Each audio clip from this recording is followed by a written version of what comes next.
So the myth of Ariadne, Theseus, and the Minotaur describes the archetypal story of healing trauma that no one who is willing to embrace the truth of their life can avoid. Make no mistake, if you are human, then you are living this myth.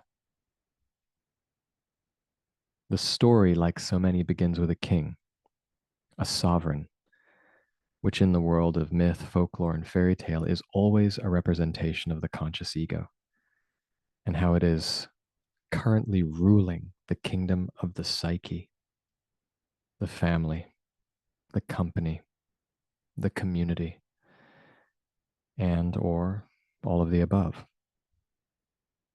It's a statement of how the self-organizing principle of the ego is managing the territories within and without.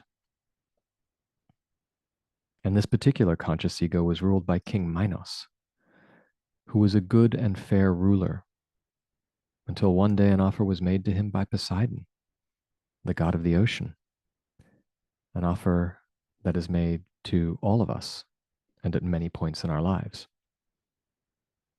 Poseidon said, "If you are willing to sacrifice what I'm going to bring to you, then you can be ruler over all of Greece." And Minos said, "Gladly I will. Bring forth what it is you have to show me." And Poseidon, representing his unconscious, raised from the ocean depths a shimmering white bull, representing his repressed emotional pain, his bullishness, his inner bully, his bullshit, his trauma. "If you are able to sacrifice all of this," said Poseidon, sacrifice meaning, of course, to make sacred, "then you will be given the privilege of ruling peacefully over the lands of your psyche, your family, your company, your community.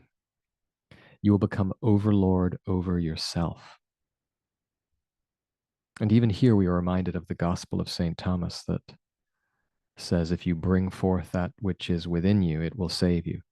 But if you do not bring forth that which is within you, it will destroy you." So clearly, Thomas was quoting Poseidon.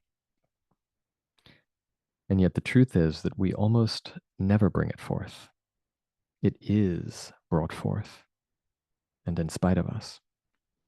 And in that very moment, as with Minos, we are tasked to face it, to process it, if we can or not. And in the case of Minos, well, he refused to take his bull by the horns. Because when he saw this gorgeous, shimmering white beast, that probably wasn't representing white supremacy back then, but we can still throw it into the mix because why not? It kind of fits. He could not bring himself to sacrifice it. And so we are told that Minos secretly kept his beautiful white bull safe and sacrificed a lesser animal in its place. Lesser animal meaning that instead of entering therapy or joining a men's group, he went gluten-free and cut down on carbs. Instead of addressing his actual trauma, he skirted it. Because apparently Minos was not ready to take on his sacred bullfight. And as a result, he missed the bullseye, which, as we know, is the original meaning of to sin. Etymologically, sinning is merely a missing of the mark, a failing to strike the bull in its eye.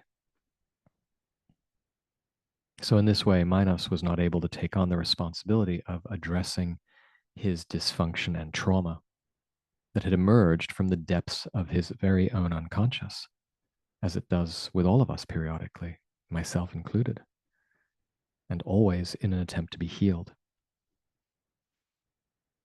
And as a result of this, his problems began to multiply, which is what happens to all of us when we refuse to face our trauma, whether we know it or not, and whether we like it or not.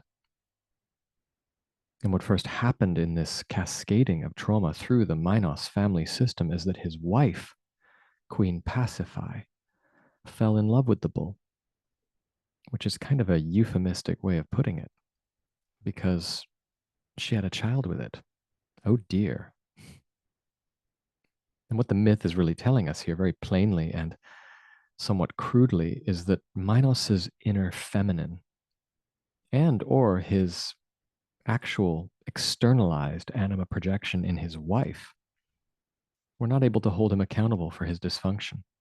Pacify was too archetypally feminine, which is to say, she was too receptive.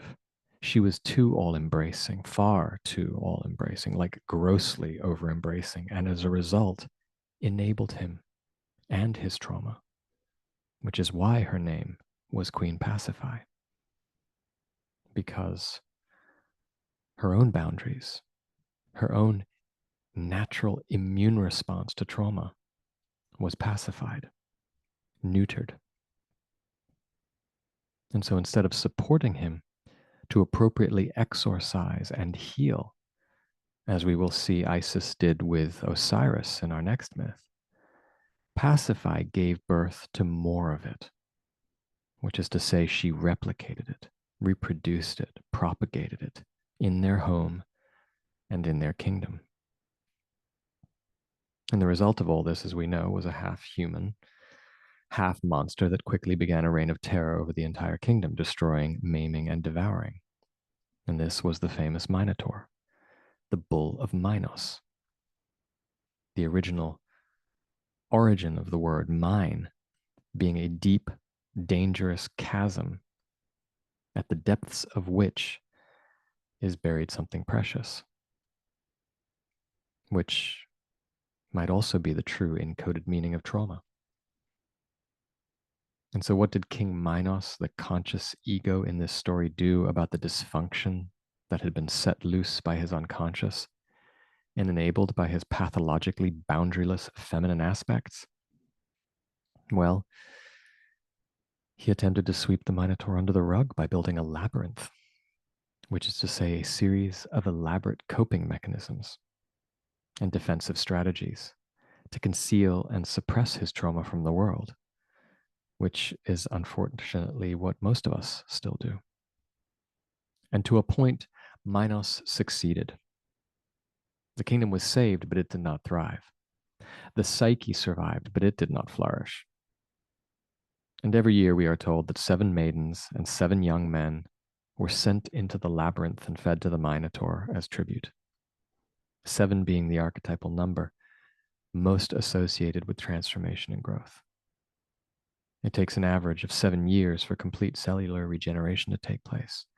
The bardo, according to the Tibetan Book of the Dead, lasts between 7 and 49 days, 49 being the square root of 7, all of which symbolically suggests that if our trauma goes unhealed, then at least twice 7 of our inner masculine and feminine attributes, including growth, healing, financial well-being, success, love, passion, mitochondrial function, will be compromised every single calendar year without exception. And so finally, in an attempt to deal with his bull, we are told that Minos sent out word for a hero, which is to say that the conscious ego began finally to look for a generative, restorative aspect outside of itself that it did not yet possess, to call in and internalize, and in so doing, activate the hero archetype, able to confront the complex and heal the trauma. And in this ancient Craigslist ad for a therapist, Minos declared that whoever succeeded in overcoming the Minotaur would be given the hand in marriage of his daughter Ariadne. The word Ariadne meaning most unbroken, most undivided, most whole, most holy. And at this point in the story, this is when Theseus arrives on the shore of Crete. Theseus, whose father, as it happens, was Poseidon, meaning that he already had knowledge of the emotional depths in his blood. His very name means institution, which is to say, the establishment of order over chaos. And so here, the archetypal truth is clearly stated. Just as loving your soul leads to joy, as in the Cupid and Psyche myth, when order is brought to chaos, the result is a wholeness that is holy.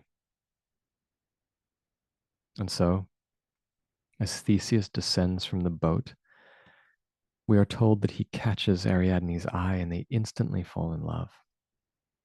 And that very night, before Theseus enters the labyrinth to face the Minotaur, Ariadne meets with him in secret and offers him 3 gifts. The first is a ball of thread to help him find his way through the labyrinth, which is to say, a map of the psyche and of his trauma. Because we all need a map into the psyche and out again. We all need to know that if we venture into the depths, we can find our way back out. And with a good partner and a good therapist who has the Ariadne's thread, we can. The second gift is a sword with which to defeat the monster, which is to say, an awareness able to sharply discern what dysfunction needs to be surgically removed from within the psyche, or the family, or the company, or the community.